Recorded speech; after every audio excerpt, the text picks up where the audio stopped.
요즘 집에서 식물 기르고 계신 분들 많으시죠? 공기 정화와 인테리어 효과에도 좋아서 꾸준히 사랑받는 아이템입니다. 반려식물이라는 명칭이 생길 정도로 인기 있는 식물인데요. 금전수나 몬스테라 같이 집에 두면 좋다고 알려진 풍수식물들이 있듯 반대로 집에 두면 좋지 않은 기운을 내뿜는 식물들도 있다고 합니다. 이번 영상에서는 집에서 기르면 좋지 않은 식물들은 어떤 것들이 있고 또 왜 집에 두면 좋지 않은지 그 이유에 관해 살펴보도록 하겠습니다. 끝까지 시청해주세요. 첫 번째, 식물 행운목. 행운목은 부담 없는 크기와 쉽게 구할 수 있는 식물이라 집에서 많이 키우고 있는 식물이죠. 이름 또한 행운목이라 좋은 의미의 식물로 여겨지는데요. 이름 그대로 행운을 불러오는 식물로 알려져 있는 행운목이 집안의 운을 막는 식물 중 하나라고 합니다.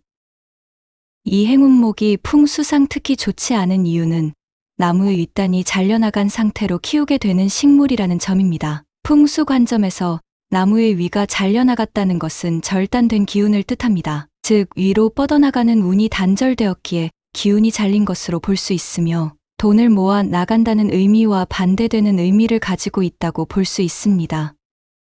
이와 같은 의미로 숫 또한 단절됨과 음의 기운을 품고 있어 좋지 않다고 합니다. 두 번째, 식물 개운죽. 행운목과 같은 의미로 개업 선물로 인기가 많은 개운죽 또한 풍수상 좋지 않는 식물 중 하나입니다. 아무래도 초보자가 키우기 편하고 관리가 어렵지 않기 때문에 많이 기르는 식물인데요. 개운죽 또한 행운목과 마찬가지로 위로 뻗어나가는 기운이 단절되었기에 더 이상 운이 들어오지 못하게 됨을 의미합니다. 혹시 영상을 보고 계신 분들 중 개업 선물로 줄 식물을 고르고 계신 분들이 있다면 행운목과 개운죽은 피하시는 것이 좋겠습니다. 세 번째, 넝쿨 식물. 풍수에서 넝쿨 식물은 운과 재물을 꼬이게 만들어 좋지 않은 기운을 주는 식물로 옛 선조들은 이 식물을 흉물이라 칭할 정도로 기운이 좋지 않은 식물이라 합니다. 넝쿨 식물을 집에 두면 집안에 음기를 가득 채워 금전운뿐만 아니라 자식과 자손의 길을 막는다고 하니 주의해야 하는 식물입니다. 벽을 타고 뻗어나가는 넝쿨 식물도 피해야 하지만 벽이나 천장에 달아 가지와 잎이 아래로 축 떨어지듯 자라나는 식물 또한 매우 좋지 않습니다. 생명력이 위로 자라는 것이 아니라 아래로 처지는 형상이기 때문입니다. 이는 기운을 가라앉게 하고 이온이나 불운을 끌어옵니다. 같은 의미로 나팔꽃 또한 넝쿨 식물이기에 집에서 기르는 것은 좋지 않습니다. 네 번째, 선인장. 전자파를 차단해주는 효과가 있다고 하여 TV나 컴퓨터 근처에 많이 두는 선인장, 특히 가시가 많은 선인장 같은 경우에는 풍수지리 상 집안에 우환이 생길 수 있고 다치는 사람이 많아진다고 합니다. 뾰족한 기운이 사람을 예민하게 하여 잔병이 많아지기도 한다는데요. 풍수에 좋은 식물은 잎이 넓은 식물입니다. 선인장의 경우는 그와 가장 반대되는 기운의 식물로서 크기가 작은 다육이 식물인 선인장류는 나쁘지 않지만 어느 정도 자라 가시가 많은 선인장이라면 기르시지 않는 것이 좋습니다. 선인장의 기운은 다툼의 기운으로 가족의 화목에도 도움이 되지 않습니다. 다섯 번째, 식물 드라이 플라워. 요즘 인테리어 소품으로 조화나 드라이 플라워를 사용하는 분들이 늘고 있죠. 꽃을 받았던 소중한 순간을 오래 간직하기 위해 말려서 보관하시는 분들도 계시는데요. 이는 풍수상 매우 좋지 않은 기운이라고 합니다. 풍수에서 드라이 플라워는 죽은 기운으로 이 자체로 매우 흉한 것으로 보고 있습니다. 또한 드라이 플라워는 습기 조절과 햇빛이 들지 않는 곳에서 보관해야 해서 관리하기도 쉽지 않아 벌레가 생기기 쉬운 상태로 있을 수 있습니다. 풍수 관점에서 벌레를 끌어당기는 식물은 매우 좋지 않다고 합니다.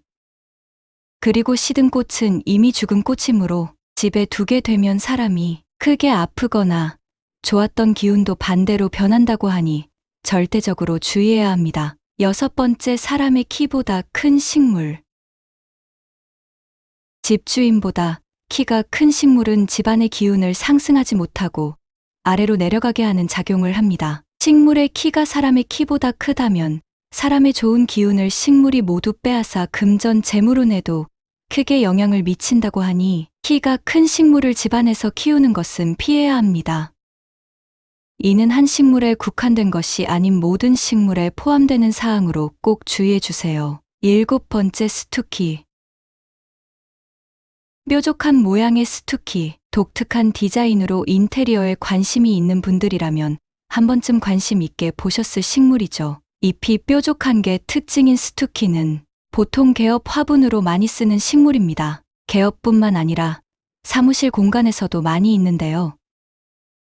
그러나 집안에서는 이런 뾰족한 잎이 특징인 식물은 키우지 않은 것이 좋습니다. 식물의 잎의 모양이 뾰족하면 집안의 다툼이 잦아지고 잔병치레가 많아진다고 합니다. 또한 뾰족한 가시 같은 잎의 기운은 사람의 기운보다 높아져서 기에 눌리는 작용도 있다고 합니다. 그러나 다 안 좋은 것은 아니고 사무실이나 개업하는 영업장에 이렇게 기가 센 식물을 가져다 놓게 되면 업무 능률이 오르고 사람들이 많이 몰리게 되는 작용을 한다고 하니 집안에서 특히 조심해야 하는 식물입니다. 이번 영상에서는 집에 두면 좋은 운을 들어 오지 못하고 막게 하는 식물들을 살펴보았습니다. 미신이라 치부할 수도 있지만 이왕 집에 식물을 들일 예정이라면 오늘 소개한 식물들은 피해서 기르시는 것을 추천하는 바입니다. 집에서는 꼭 잎이 둥근 형태의 식물을 선택해 주세요. 또한 개업 축하 선물 화분도 신중히 골라야겠습니다. 영상을 시청해 주신 여러분들의 복을 바라며 이만 마치겠습니다. 시청해 주셔서 감사합니다.